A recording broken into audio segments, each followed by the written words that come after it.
Okay, good morning, everyone. My name is Sabrina, and on behalf of Choice, I'd like to welcome you to today's program, Smarter Resource Sharing, Faster Access, which is sponsored by Clarivate.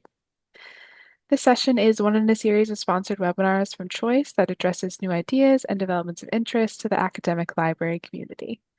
Just put a couple links in the chat where you can register for upcoming webinars and watch previous webinar recordings. Before we get started, I'd like to point out just a few features of the webinar software. All attendees who join the presentation are automatically muted and your cameras are off, so don't worry about generating any noise or feedback. We've got that taken care of for you. In the main area of the screen, you can follow along with the presentation materials. To adjust the size of the slides or video, you can use the divider in the middle of the screen to slide the sizes to your liking. We are using the Q&A feature today. Please use it to submit any questions or comments for our speakers.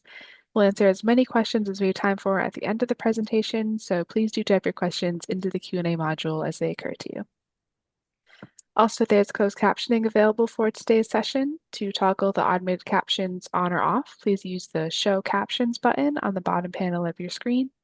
You can also turn on automated translation for the captions by clicking the arrow button, toggling on translation, and selecting your preferred language. Last, please note that we are recording today's program, and everyone who registered should receive a follow-up email with a link to the recording. We'll also have a brief survey to fill out during the Q&A. And with that, we are ready to get started, so I will hand it over to Megan. Hey everyone, thanks for joining our session today, Smarter Resource Sharing, Faster Access. My name is Megan Weldon. I'm a product manager for Clarivate on the resource sharing team, and we can jump into our next slide today.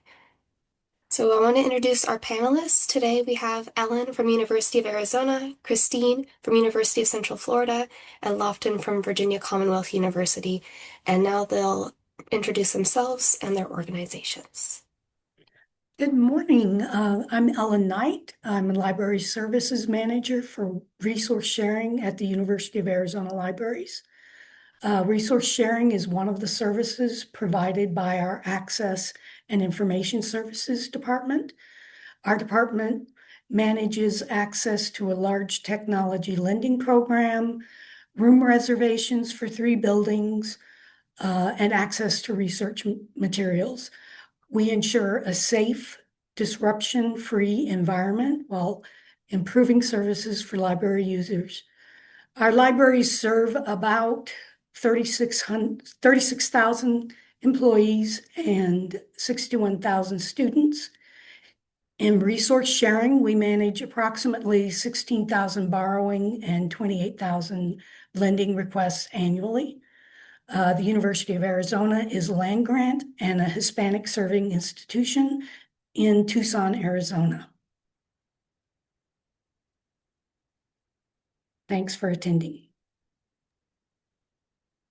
Hi, I'm Christine Schrager. I am at the University of Central Florida here in Orlando, and I am the department head for document delivery and resource sharing, formerly known as interlibrary loan. But I also oversee interlibrary loan and resource sharing, Leganto, course reserves, textbook affordability, and OER. And UCF, let me tell you just a little bit about it. We have 72,000 students here. We're spread out among 3 campuses. We have multiple joint use facilities. We have, let's see, we implemented, or we have in the library, we also have an ARC, which is an automated retrieval center. So 75% of our collection is in a remote storage facility in which the patron has to push a request button for that book to be pulled and brought to the circulation desk. That's about it for me. Thank you. And that leaves me. Hi, folks. My name is Lofton Hooker, and I'm the head of access services at Virginia Commonwealth University Libraries. VCU is located in the heart of downtown Richmond, Virginia, and we have 2 campuses in Richmond, the Monroe Park campus, which houses the majority of the undergraduates, and about a mile away, we have the medical campus, which is the 2nd oldest medical school in Virginia. VCU's Cabell Library is open for extensive hours, often till 2 a.m., Sunday through Thursday, and on Fridays and Saturdays till 10 p.m. VCU is a net lender, meaning we lend much more than we borrow, often averaging over 12,000 titles each year. VCU takes the responsibility of sharing resources with our Virginia state institutions and consortial partners very seriously. So having a resource sharing software that is adaptable to others was of incredible importance to us. The Access Services Department at VCU Libraries consists of circulation, reference, ILL, and learning spaces.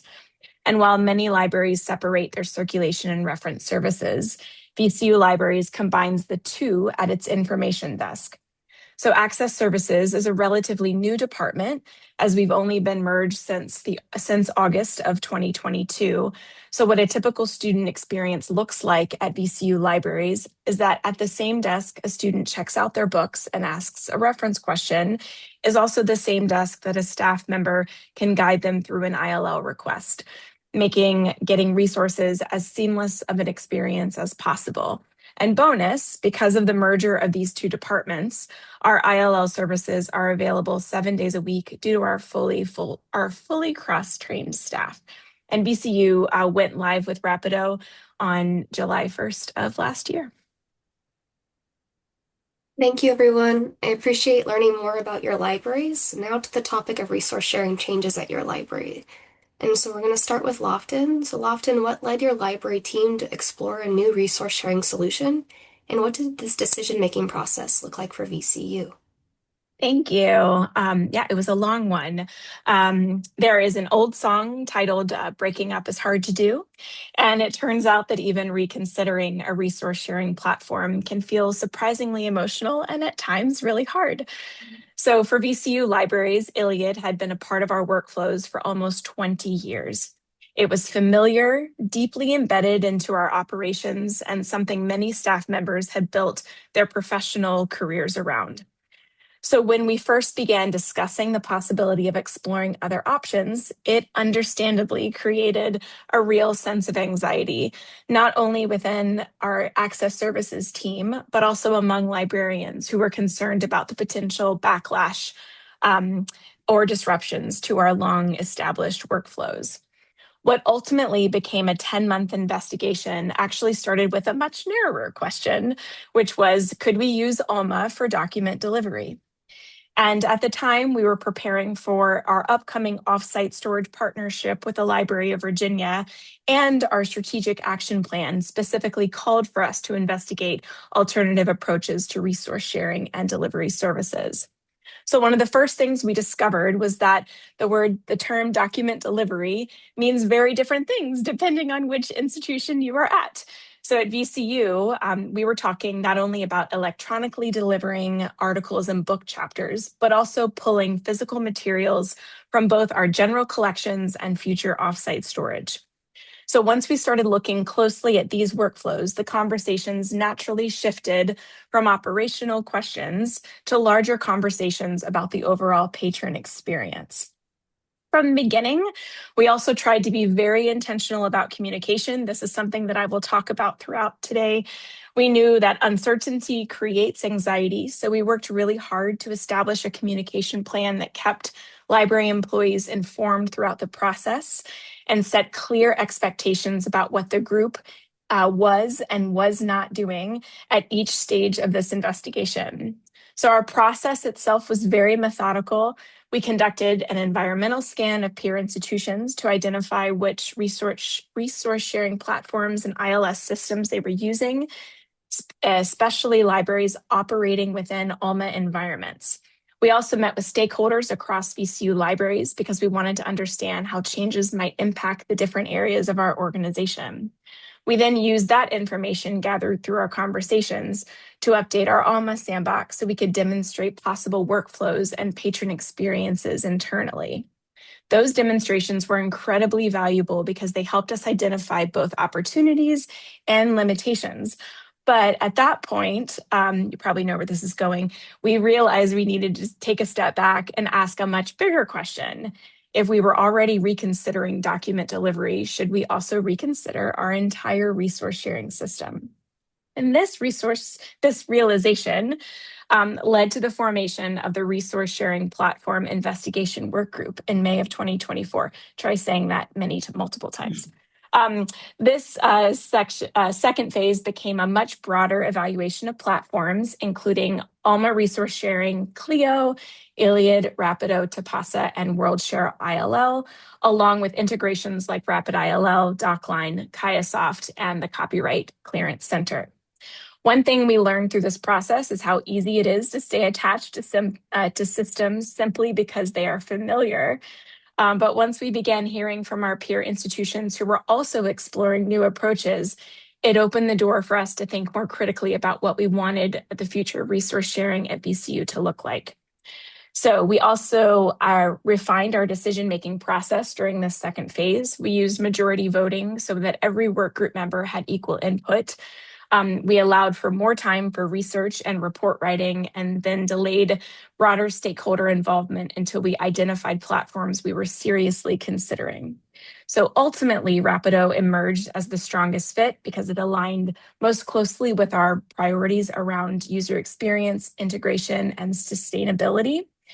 Embedding requesting directly into Primo created a much more seamless experience for our patrons, while increased automation allowed staff to focus more on complex resource requests and higher level problem solving instead of repetitive transactional work. So at the end of the day, while every platform came with trade-offs, we felt the benefits of moving toward a more integrated and patron-centered resource sharing environment clearly outweighed the challenges of change. Thank you, Lofton.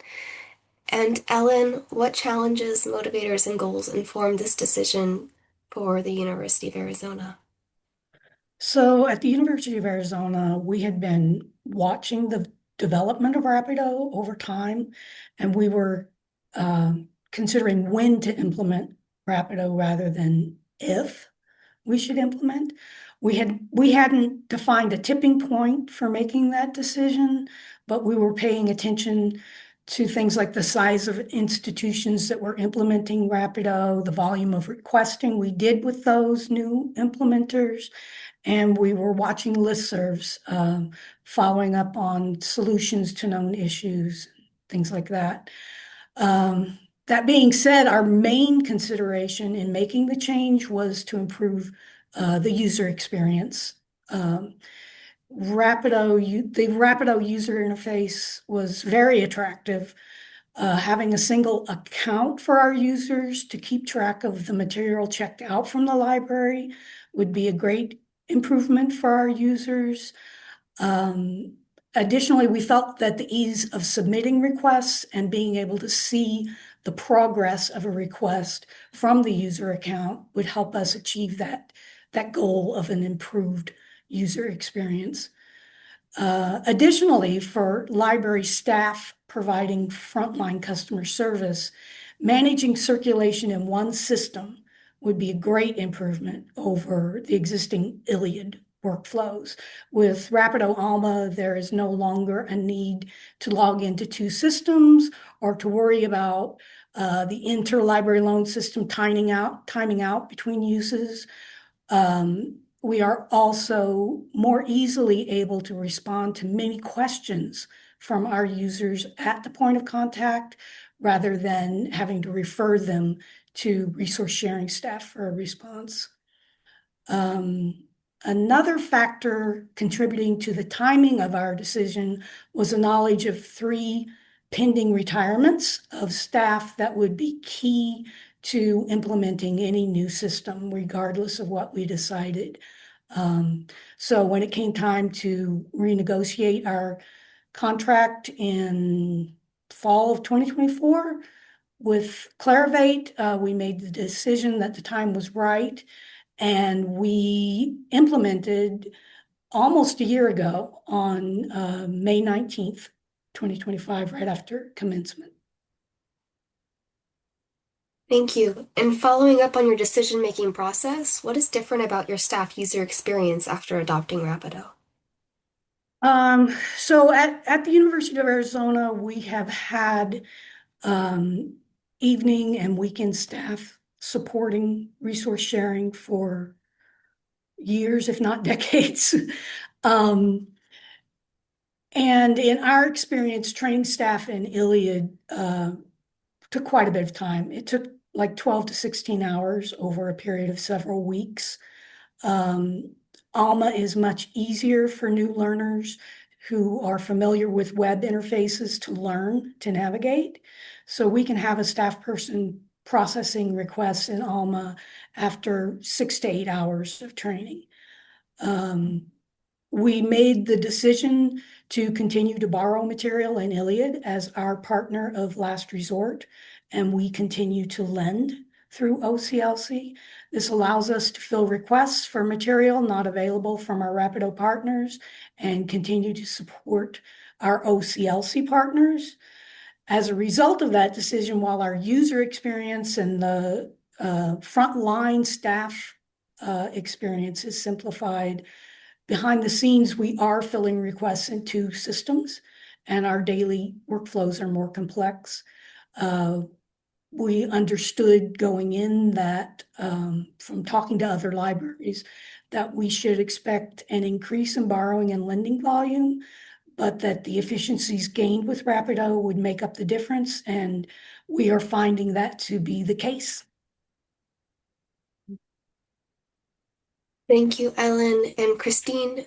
Your library is a part of the FLVC consortia that connects to one another via Alma resource sharing. What did it mean for UCF workflows for your library to adopt Rapido? So for us here at UCF, yes, we are part of the FLVC consortium, which is 28 state colleges and 12 universities. So we have the consortium office, which supports Alma Primo. So we're only one of 4 institutions that actually have moved to Rapido within this FLVC group. The other 36 either use Iliad, the Alma's resource sharing, or even an Excel spreadsheet to manage their ILL department. So we kind of run the gambit here in Florida of very small to large institutions. So prior to Rapido, UCF decided to let go of Iliad, and we were just using Alma Resource Sharing, which was the state's system. But what we had done here at UCF is we had taken the initiative to create P2P connections. So we were working hard to reach out to other institutions that were using resource sharing to see if we couldn't connect to those connections, because we had the solid 40 institutions that were lending back and forth within the state. But what do we want if we were to let go of OCLC or Iliad at some point? Well, we did let go of Iliad, but we let go of OCLC. How would we going to connect to the other institutions outside of the Florida 40? So prior to Rapido, we had been doing those P2P connections. So thanks to Rapido, we were able to get to the pods and able to really connect with each other in a more seamless effort without having to do so much back end work. For us, we were already instituting resource sharing, so we already had the workflow somewhat down. So when we got Rapido, we got it in the first week in November, and we were up and running in December on Rapido. It was a quick turnaround because we had already been set up and understood the language and understood most of it. We also did a lot of analysis, kind of like Lofton did with analyzing document delivery, analyzing the courier service between institutions, and really took the time to analyze what we should do and should not do. So what we also did in the state, we have the state system of resource sharing, but then the public libraries have a system called autographics.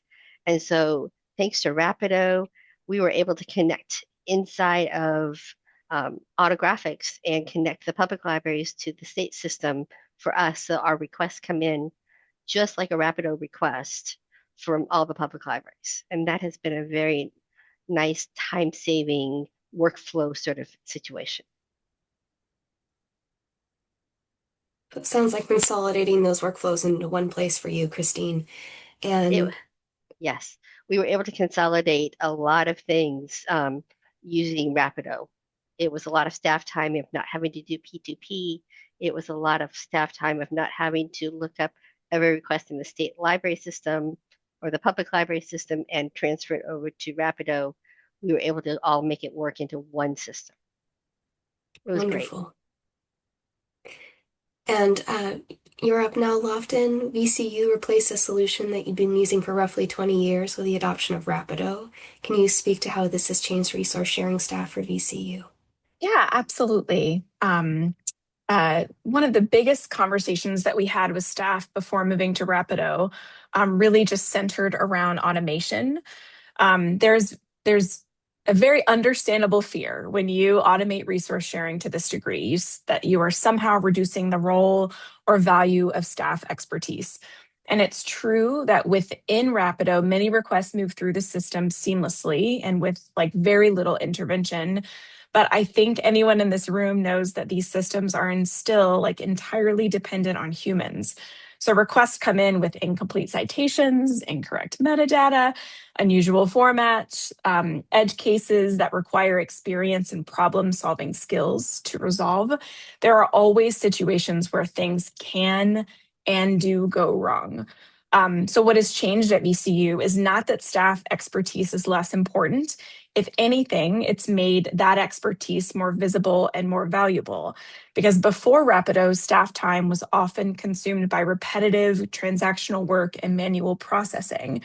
But now, because so much of the straightforward borrowing workflow is automated, my team finally has the time and space to focus on truly complex research and problem solving work that has always been a part of interlibrary loan. That means staff can spend more time tracking down difficult to find materials, correcting bad citations, troubleshooting requests, and ultimately getting resources to patrons faster and more effectively. So it has allowed the work to become more intentional and less reactive. And I think that it has had a real impact on morale and work balance. Yes, we have really, really busy days, but my staff ultimately has more time to do their jobs thoughtfully and adequately instead of constantly feeling rushed by sheer transactional volume. At the same time, Rapido is still relatively new and an evolving platform. And because it is actively being improved, there are occasional issues or errors that require human intervention and expertise to fix. So the role of staff has not disappeared, it's just shifted into something new. And I also just want to emphasize that this transition would have been much harder without the collaborative spirit of the resource sharing community. You are all wonderful. I so much bias, love ILL folks the most. One thing we have appreciated tremendously is participating in the Alma hybrid pods coordinated by Timothy Jackson.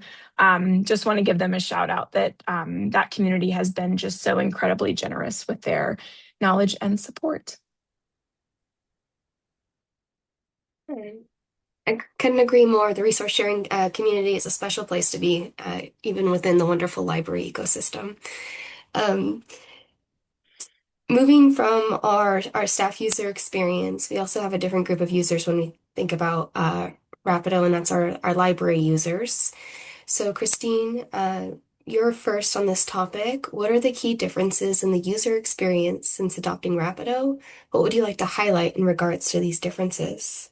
I think it's the tile aspect of it. The tiles that people see, it offers then shows the delivery times and the lending terms up front. It really does tell the patron exactly what the expectation is. I equate it to like the Amazon idea of, you know what you're going to get and how fast it potentially could get there. I also really appreciate the fact that there's transparent through the whole request process in terms of the patron can see exactly what's going on.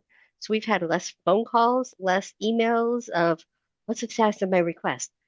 It's more transparent. It makes it much easier. There's clear expectations for the user once they submit that request. There's a there's like increased communication without really staff mediation, if that makes sense. So we've kind of shifted from a more from a more patron or not even patron users, staff user centric to the self-service. The patron can actually see what's the whole process, and that has been really bonus. It's easier for requesting articles and book chapters. It's faster and more consistent fulfillment services.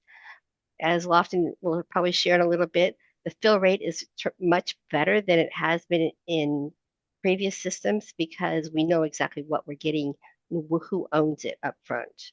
So those are kind of my highlights. Thank you, Christine. And Lofton, what else would you like other libraries to know about the user experience? Yeah, I'm gonna try not to repeat what Christine said. That so much transparency has just been a huge benefit to to our users. I think something that really surprised us, like genuinely, was the user response. Going into this transition, we honestly just expected picketers outside the library. This is a system that people have been and faculty have been used to for 20 some years. And so we really expected huge pushback. But honestly, the feedback from users has just been overwhelmingly positive. A big reason for that, like Christine mentioned, is the simplicity of the experience. With Rapido, the requesting process is embedded directly into Primo, so patrons no longer have to leave the discovery environment to place a request. From the user perspective, I think it feels much more seamless and intuitive. They search, they find an item, they can request it right there in the same interface. And it means that they're no longer juggling like separate systems or username and passwords, which removes, I think, a lot of the confusion and friction from the process. Something that I love showing students that Christine alluded to is, the tiles change. So like if I'm in Richmond and I want to request a book from Mason, it will show that I can get it for, in 3 to 4 days, as opposed to, Florida, it might take, 7 days to get, but it gives the ownership back to the patrons to say, I can wait 7 days and it's okay.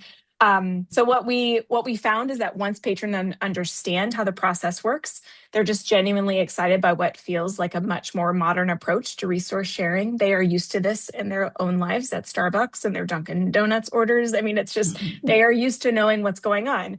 So most of the comments we received have just focused on how easy and streamlined the experience feels compared to the other ones. I will also say, and this is a side note, you know how we're used to band the book and the book would be Uh-huh. covered with that band and you couldn't see the title. So then the patron would take the book sleeve off because they were looking to see for the title. And now we just mail it out the book with this little tiny sticker on it. And it saves so much staff time, but it also gives the patron the full view of the book cover.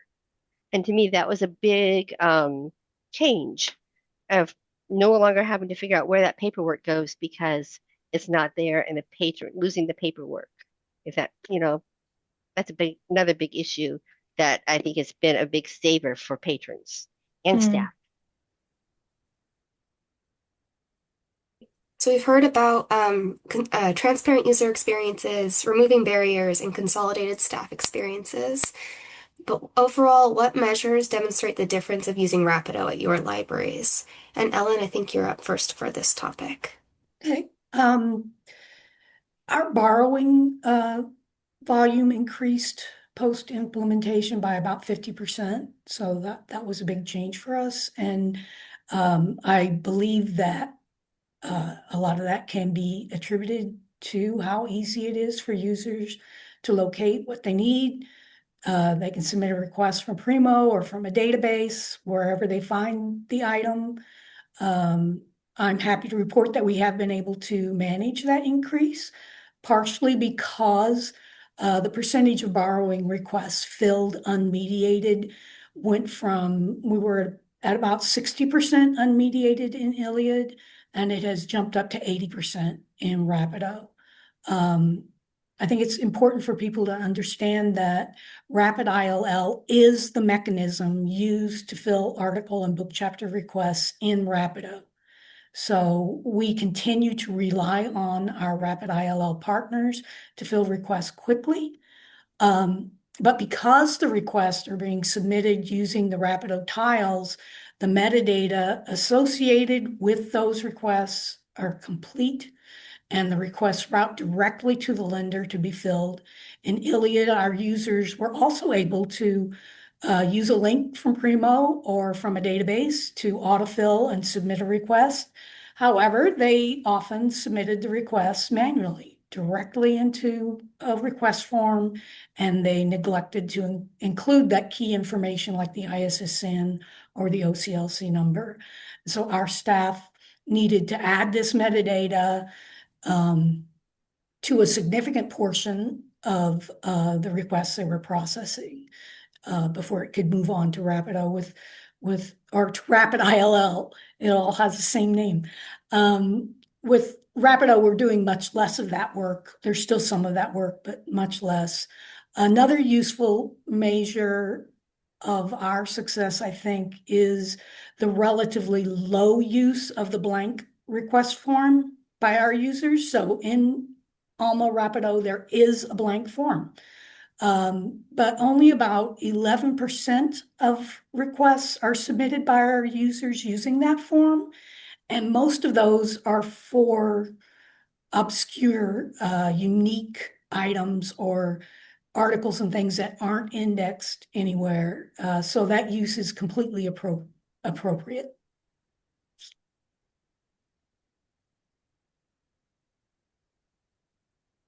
Thank you, Ellen and Lofton. What do the results and impacts look like at your library? Yeah, very similar. When we began evaluating the impact of Rapido at VCU, we made a very intentional decision from the very beginning about what success would look like during our first year. We were not overly focused on the overall number of requests because we understood that any major platform transition comes with a learning curve. And we wanted to give staff adequate time to adjust to these new workflows and processes. So instead, the primary measure that we focused on was turnaround time. That felt like the clearest way to evaluate whether the patron experiences were actually improving with Rapido. So in particular, we paid very close attention to document delivery turnaround times because that was one of the areas we expected to benefit most from improved automation and system integration. But at the same time, we honestly assumed that we might see our borrowing turnaround times slow down, just especially for physical materials. Since Rapido operates within a smaller network of partner libraries than traditional Iliad workflows, we were concerned that reduced lending pools might negatively affect borrowing speed. But what actually happened really just completely exceeded our expectations. We saw decreases in turnaround time across nearly every category that we measured. Time to fill numbers improved significantly, especially for digital borrowing requests. In fact, the speed of digital borrowing has been reduced by roughly 2/3 of the time, which is especially impressive considering we were already using Rapid ILL before implementing Rapido. So even though a physical borrowing turnaround time increased slightly, it was only by a day and a half. So which was far, less impactful than we initially feared. The only other area that ebbs and flows from last year's physical lending, currently, as of last night when I pulled our most updated numbers, it sits at the exact same turnaround time it took with Iliad, which is about 21 hours. The biggest takeaway for us has been the efficiencies created by Rapido. They are not just improving statistics on a spreadsheet, but they are fundamentally changing how staff can spend their time. Because of these straightforward requests that are moving through our system more efficiently, our staff just has a lot more time to dedicate to the other trickier requests. So while the turnaround times have certainly been exciting to see, I think for us, the broader impact has really been about balance and sustainability with Rapido. It's allowed us to provide faster service to patrons while also giving staff more time to engage in those other more tricky requests. And since I know that I'm speaking this morning to folks who probably would love to hear some other numbers, so just 10 and a half months into implementing Rapido, document delivery requests have increased by 37%, while borrowing request saw an even more dramatic 55% increase in request. Again, just like Ellen said, I think this demonstrates both the heightened user engagement, but also the expanded access to materials. And importantly, this substantial growth in request volume has not come at the expense of service effectiveness. Rapido has maintained, and this sort of blew my mind last night, has maintained an 86% borrowing fill rate, which slightly surpasses last year's fill rate with Iliad of 84%.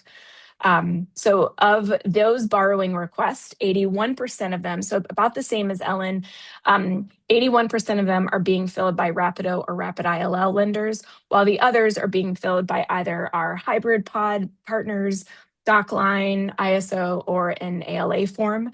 And I just fully expect the latter number to go down as more institutions move to Rapido. And I completely forgot to mention the lending side of the house. So on the lending side in Rapido, our fill rate is really insane. It's at 90%. So for loans. So we fill 90% of the requests that we receive. And we're able to do that because Rapido allows us to define what material is requestable by other institutions. So we're only getting requests for material we can lend. And that is so much more efficient for us as a lender and for the borrowing library as well.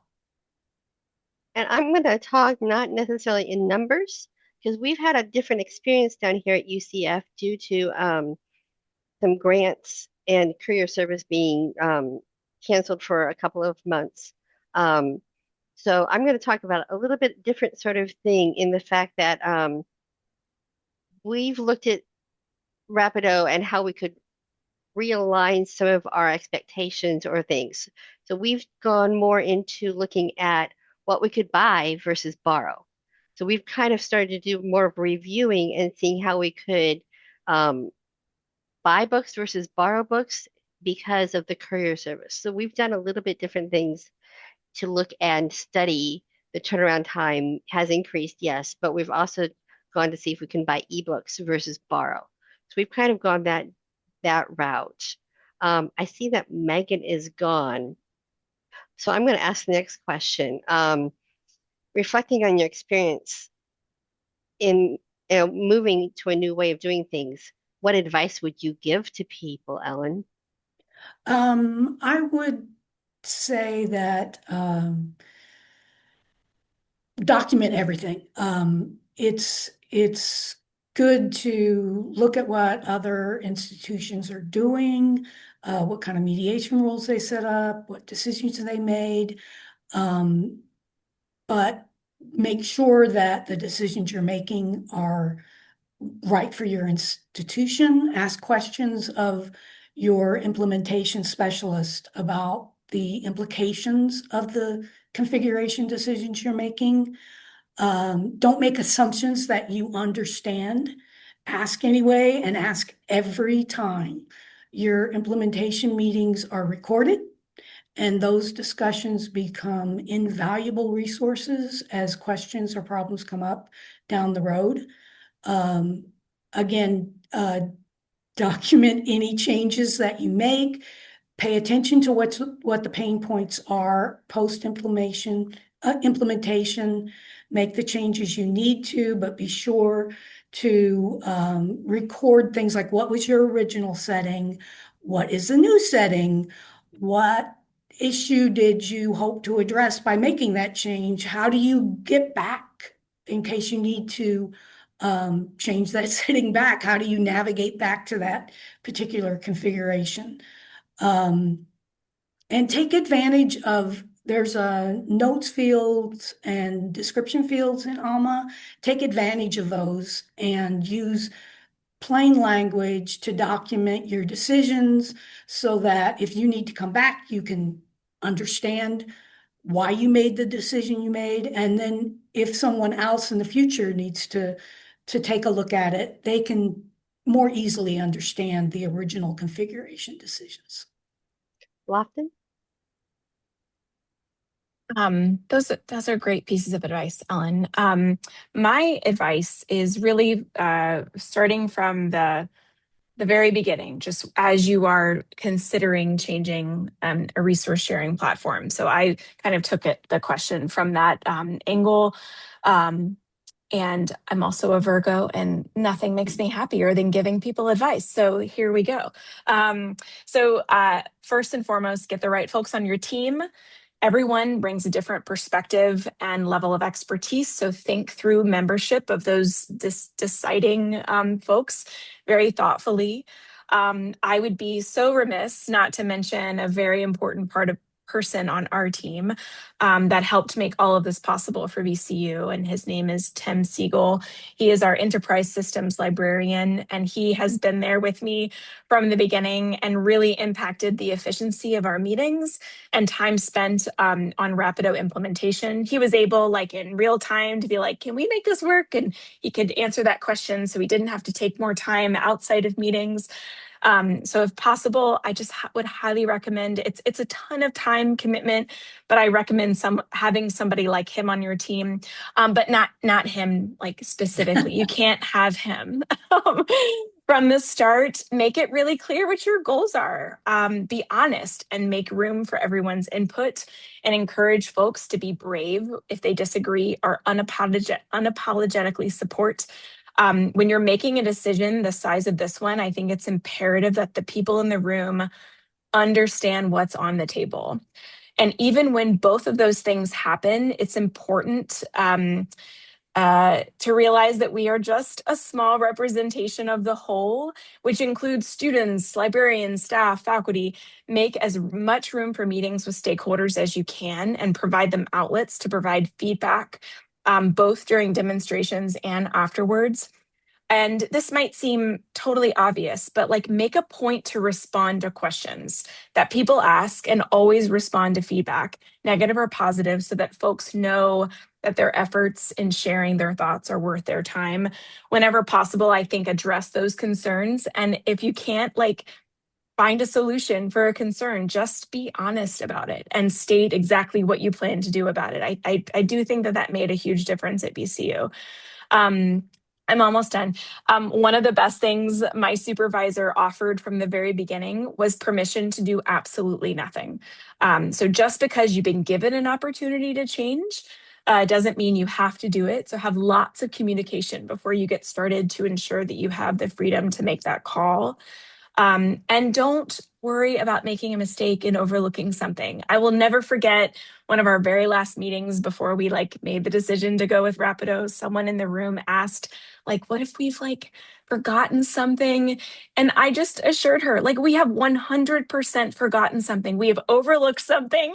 And but it's okay, because you fill the room with these wonderful like people who can help you fix through problems and work through it. And everything is going to end up being okay. And I think the network is smaller in Rapido, but it's growing. I think even in the past year, we've just heard from so many larger schools and networks coming on board, and the growth will just help make everything easier. And finally rely on the community. The resource sharing community is wonderful, but the Rapido community is incredible, and they never hesitate to like tell you how to fix something or make it better. Well, and I would add to that something totally different. Be willing to think outside the box. Be willing to try new things and to look at interlibrary loan or resource sharing in a different way, because you have a system that is allowing us to re-envision what resource sharing is and can be in the future. And I think for me, coming from an Iliad environment, I thought in different files and different queues and Mm. such sort. Now in Rapido, you can start to think a little bit more outside the box. I would say like George Washington University and how they put that request button or that digital request button on special collection items so Mm. that they can have a patron request a chapter from a special collection book. How can Yeah. we think outside the box now that we have a system that allows us to do that kind of thinking? Yeah.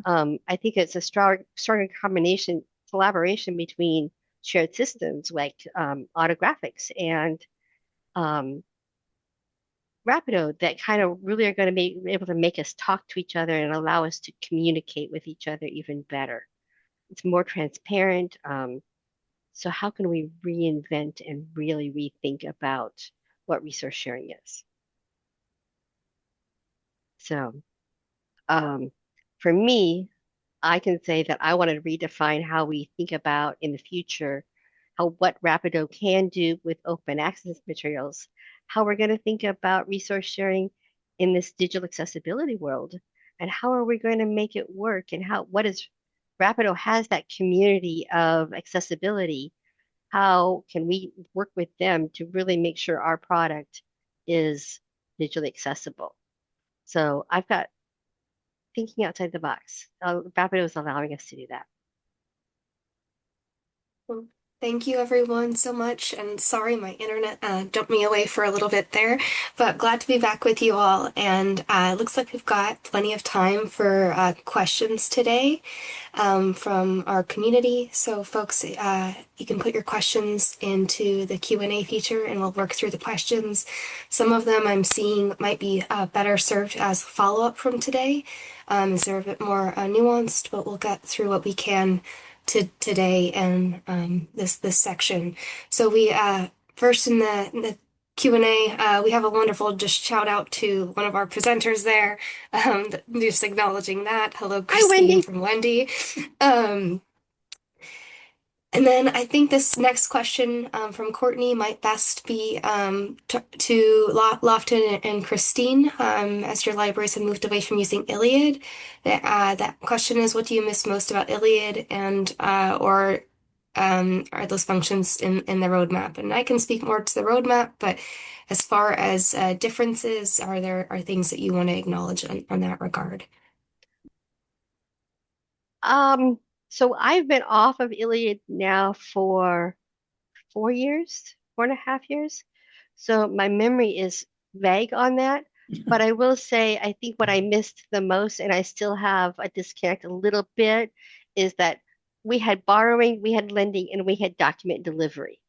And my brain kind of went into three different segments. And now with Rapido, document delivery is lending and it interfiles with lending. And so to me, that was the difference between the big thing for me letting go of Iliad was that third. My brain was in three different boxes. And I think I don't know that. Yeah, I mean, I think it is what we miss about Iliad. The just the number of institutions. I mean, just the access to more institutions. I think it's very probably exactly what you think we might say. I think my staff. When they can't find something in Rapido and they have to use an ALA form, obviously you all know here that that just takes some time. I think that they are doing incredibly well, even with the small portion of those ALA forms. But I think that that's frustrating. But these numbers, the number of institutions coming to Rapido, I think in 3 years we will be having a very different conversation. I think it's going to be incredible. So we've already seen a ton of improvement even in just the first year. So I would say that. I would say when you have to find something that you really and truly cannot find through Rapido, that's a little frustrating. Okay. Thank you. And so that's transitions a bit to me in the next topic question here regarding the within the Rapido automated workflows, when in the process are the requests that require more attention typically identified? For example, before or after potential lenders have received their request. And I think you just acknowledged that a bit already, Lofton, in that those requests that aren't filled by your partners, right? They've tried to go out to partners, they weren't filled by the network. Those are the ones that your staff are spending some time Exactly. and attention on for getting Yep. filled via additional networks. But also you have the option, like you've also acknowledged, to use mediation rules to stop requests before they go out to partners to work on them if you want to. So I think the answer is a bit of both. You can work on those requests ahead of time, depending on the mediation rules you create at your library, depending on copyright rules you create at your library, but then also your library sees some of the work afterwards on those requests that you might be engaging with ALA partners. Yeah, exactly. Okay. I'm going to mark that question as done.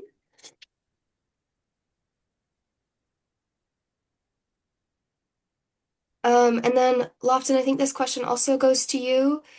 They're asking about the borrowing fill rates mentioned. Are Mhm. they for both digital and physical lending, or one or the other, or was that broken apart? Oh, yes, the one that I mentioned was for both. But I do have our stats pulled up, so I'd be happy to share. Our fill rate for digital is just over 90%. Our fill rate for physical loans only is 83%. So the combination of the two is 86%. Yeah, great question. Great, thank you. Um, and then I think related to that question, as your libraries need to find items outside of Rapido, working within, even for your library, Ellen, working within WorldShare, if fill rates are in the 80% range, what does the fulfillment process look like for your libraries for these unfilled requests? So these requests that aren't filled by your automated Rapido or hybrid pod or autographics networks, what do some of your workflow choices look like at your libraries for getting these requests filled? So is that for me or? You could, yeah, you can speak. I think any of you could speak to Um, this one. Yeah. so we at the University of Arizona, we continue to use Iliad. So we continue to process requests in WorldShare. The requests that go to Iliad are the really hard ones. Our fill rate is lower. We tend to cancel more requests in Iliad again because they are uh, the more difficult requests. Um, but we've used Iliad for years. We're familiar with that tool. So I don't have anything like specifically related to the workflows there to share. And at VCU, we made the unusual decision not to have a lender of last resort. That is definitely not the path that most institutions take. But we decided to do that because we really just wanted to dive in and into Rapido and just figure out what life was going to look like. And I had this we knew that we were going to move away from Iliad after a year of implementation of Rapido, and that is still our. So we didn't have Iliad or WorldShare ILL as a backup. So things that we've been using in addition to the ALA forum, we've been taking advantage of the Alma hybrid pods, and then ISO connections, and then we have Duckline as well, and so that helps, but the great majority is over 80%. We are filling it with Rapido. And we do have WorldShare as a last resort, and that's where the majority of our unfilled requests come from.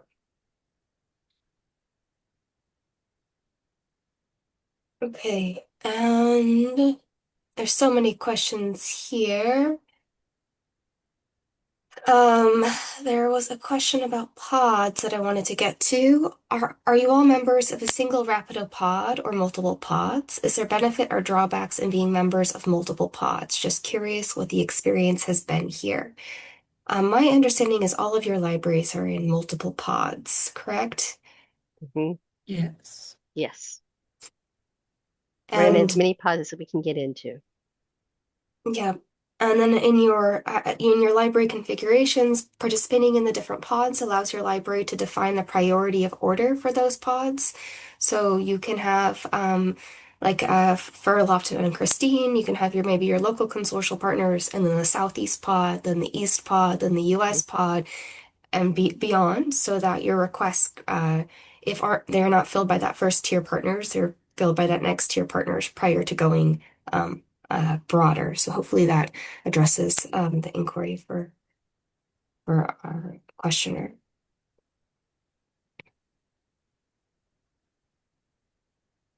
So I see a question of how sticky is the sticker. There we Re go. remember the Avery 6464 removable book labels? These are removable booklet stickers that circulation uses that we just have put on there that says this is an interlibrary loan request. So that when patrons return the book at the circulation desk, the staff can just look for an orange sticker and know that it goes back to my department and not gets reshelved. Because we had a couple of instances where the patron, the student that just put it back on the shelf and didn't realize it was another library's book. So we just decided to put a little removable book label at the bottom that just covers up the barcode, not the barcode, the call number, so they can't reshelve the book. That's the only thing we've done, and it's no damage to the book. And if there is a questionable book, we just won't put it on. But it saves us from having to hunt the book down in case it gets accidentally reshelved.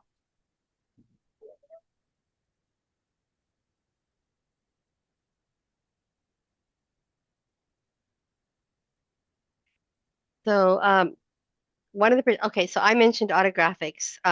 We also do work with Worldshare, so we're a library of last resort with Worldshare, with autographics. We decided not to continue with DocLine, but I hear Lofton you're still doing DocLine. We are. And I haven't done anything with Reshare, so I just know that we're with autographics and Worldshare. Rialto, we use Rialto to be able to order our books directly from Rapido into Rialto system. So we've been doing that. I think that's it for me. Either one of you? Yeah, for context, the question was about what other systems does Rapido work with? Mhm. So, for example, in this space, we have a DocLine integration that's being used. Our presenters have spoken to how they're using Partner of Last Resort, a world share that can also be done with Iliad or Reshare. Autographics, libraries are setting up peer-to-peer relationships with Iliad libraries, hybrid pod partnerships with other resource sharing libraries. So there's a lot of different ways to connect with Rapido, either through pods, through peer-to-peer connections through ISO standards, um, partner of last resort models, and then we also can do connections with integrations such as DocLine or with Article Galaxy Cloud App. So there's a lot of ways to connect to the community and ecosystem.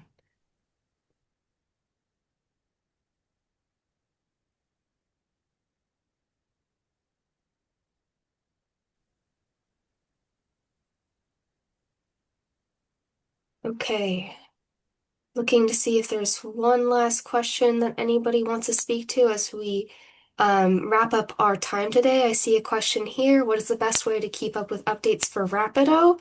Um, I don't know. How do you all keep up with the Rapido community?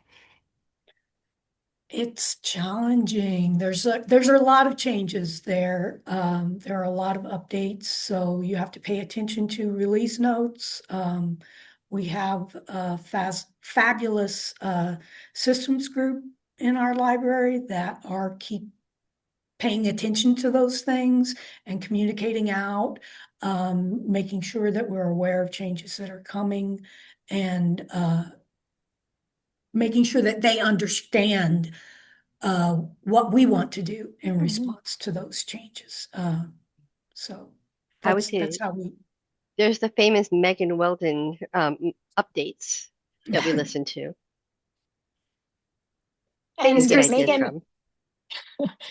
and Megan, I'm just drawing a blank on when we have an opportunity to like suggest updates for the next, what is that called? I just can't think of Oh what yeah, it's the called. curve process. So the curve Yes, yeah. process and the idea exchange are two ways that we engage with the community and getting your direct feedback to drive the roadmap forward. So those are ways to keep up to date with Rapido and inform the future of Rapido. I also want to thank you, Christine. We do monthly updates for the release notes. There are release notes, and then I would just shout out to the community listserv as well.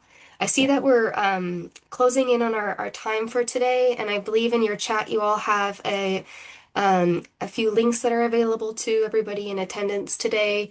One of those is in regards to a questionnaire. Our goal is to keep providing insights that matter to you and your library. By sharing your feedback, you help us improve future webinars and tailor content to your needs. So thank you for engaging with that feedback form. And additionally, in the chat, we heard from wonderful presenters today, Lofton, Christine, and Ellen, about their stories using Rapido at their libraries. Here's a QR code if you want to go read another library story from MacEwan University. They're a library in Canada using Rapido, and you're welcome to go read that story. Thank you, everyone, so much for your time today. Thank you all to our presenters and facilitators for making this event happen today. Take care, everyone. Great. Yeah, thanks, Megan. I'll just echo you and say thanks so much to our presenters. Thank you to Ellen, Christine, Lofton, and Megan for taking the time to speak with us today. And thank you to our attendees for your questions and comments. I'd like to remind our viewers that we did record today's program, so be on the lookout for a follow-up email from Choice with a link to the recording. Also, if you have a few minutes after the presentation to fill out a brief survey, there's one that will pop up in your browser and the one in the chat from Clarivate. So thanks again to all of you out there for joining us. We hope you learned something new from the webinar and hope to see you again soon on another session. Thanks, everyone. Thank you.